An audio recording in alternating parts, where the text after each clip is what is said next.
Sir నమస్కారం sir.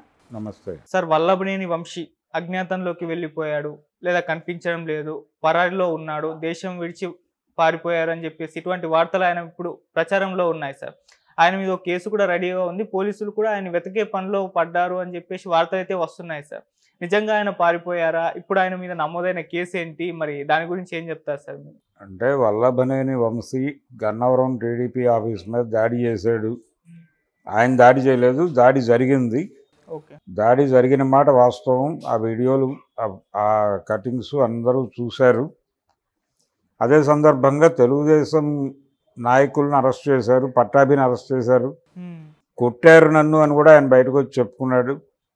3rd degree ఉపయోగించారు నా మీద అని పట్టాభి ఆ రోజుల్లో మాట్లాడటం, ఆయన భార్య మాట్లాడటం, ఆయన ఇంటి నుంచి తరలించినటువంటి పద్ధతి మీద కూడా రకరకాల వీడియోలు ఉన్నాయి పట్టాభిని. అయితే ఇప్పుడు ఆ దాడి చేసిన వాళ్ళ మీద తిరిగి కేసులు, అంటే అప్పటి ప్రభుత్వం వీళ్ళది, ఇప్పుడు ప్రభుత్వం మారింది కాబట్టి ఆ కేసులో వల్లభనేని వంశీ కొంత గైడ్ చేశాడు వాళ్ళని అనేది ఆరోపణ. అది అప్పుడు కూడా మాట్లాడారు.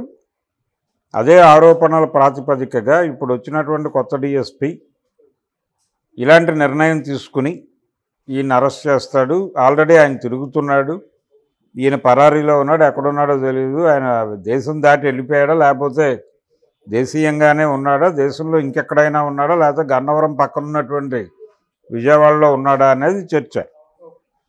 అయితే వల్లభనేని వంశీ ఒకడే కాదు, ఇప్పుడు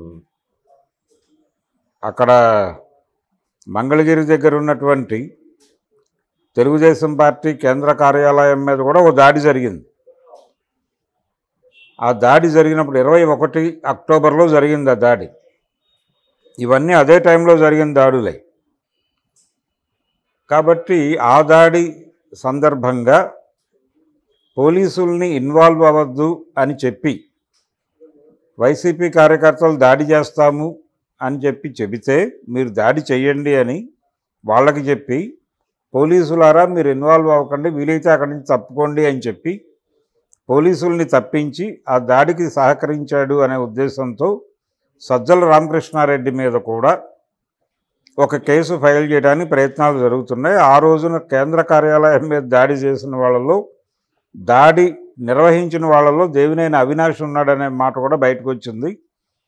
ఈ అకౌంట్లో దేవినేని అవినాష్ ఆల్రెడీ ముందస్తు బెయిల్ కోసం వేసుకున్నాడు. ఇప్పుడు అదే బాటలో సజ్జల రామకృష్ణారెడ్డి గారు కూడా పెడుతున్నాడు. ఈ ముందస్తులు యాక్సెప్ట్ కాకపోతే, ఇప్పుడు ముందస్తు మీద చంద్రబాబు గారి ముందస్తు మీద రకరకాలుగా జోకులు వేసాడు సజ్జల రామకృష్ణారెడ్డి. వీళ్ళిద్దరే కాదు, ఆర్కే ఇది కూడా ఉంది, ప్రమేయం ఉంది ఆ రోజున దాడిలో అని చెప్తున్నారు.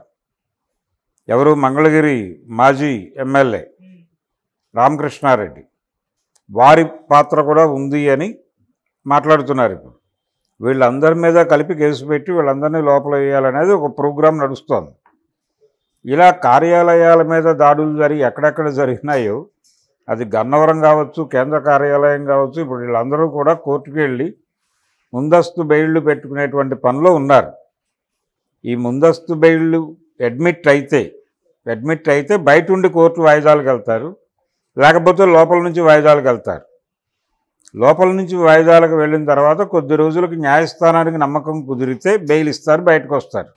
ఇది కార్యక్రమం. 52 రోజులు బెయిల్ లేకుండా లోపల కూర్చున్న చరిత్ర ఉంది కదా చంద్రబాబు నాయుడుకి. అంతకంటే ఎక్కువ రోజులు, సంవత్సరం దాటి జైల్లో ఉన్నాడు కదా ఆయన, 16 నెలల పైన జగన్మోహన్ రెడ్డి. కాబట్టి ఈ వ్యవహారంలో ఇప్పుడు జరుగుతున్నటువంటి విజయవాడలో పోలీసులు రంగప్రవేశం చేసి పెడుతున్నటువంటి కొత్త కేసులకు సంబంధించి ఎవరెవరు అరెస్ట్ అవుతారు అనే దాని మీద రకరకాల స్పెక్యులేషన్స్ ఉన్నాయి. సజ్జల అరెస్ట్ అయ్యే ఛాన్స్ ఉంది. అంటే ఆయనకి బెయిల్ గ్రాంట్ కాకపోతే ఇమ్మీడియట్గా ఆయన లోపలేస్తారు, ఎందుకంటే ఆయనే కెలుక్కున్నాడు ఇప్పుడు అని చెప్తున్నారు. ఆయనతో పాటు ఆర్కేతో పాటు ఇప్పుడు ఇందాక మనం ప్రస్తావించినటువంటి వల్లభనేని వంశీ, ఈ కార్యాలయాల మీద దాడులు, కార్యకర్తల మీద జరిగినటువంటి దాడులు, కార్యకర్తల మొరేల్ దెబ్బతీయటానికి రకరకాల ప్రయత్నాలు చేసిన వాళ్ళు, వీళ్ళందరి మీద కలిపి కేసులు పెట్టే పనిలో టీడీపీ గవర్నమెంట్ ఉన్నట్టుగా అయితే అర్థమవుతోంది. ఈ ప్రోగ్రాంలో భాగంగానే ఈ కేసుల్లో వీళ్ళందరినీ అరెస్ట్ చేస్తారా, లేకపోతే కోర్టు వీళ్ళు ఆల్రెడీ పెట్టినటువంటి ఈ ముందస్తు బెయిల్ పిటిషన్ల మీద పాజిటివ్ డెసిషన్ తీసుకుంటే వీళ్ళకి వచ్చిన ఇబ్బంది ఏం లేదు. అక్కడ జామీన్ పూచీదారుల్ని ప్రవేశపెట్టి వెళ్ళిపోతారు అంతే బెయిల్ మీద. అందుకని ఇది చిన్న విషయం, చితక విషయం కాదు. వల్లభనేని వంశీ వరకే పరిమితమైన గొడవ కాదు ఇది.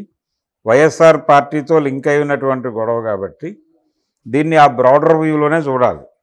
ఇది ప్రతీకార దాడుల పరంపరలో భాగంగా గత ప్రభుత్వంని నడిపించినటువంటి నాయకులు ఏ నిర్ణయాలు తీసుకుంటారనేది అయితే చూడాలి. Thank you so much sir. Thank you.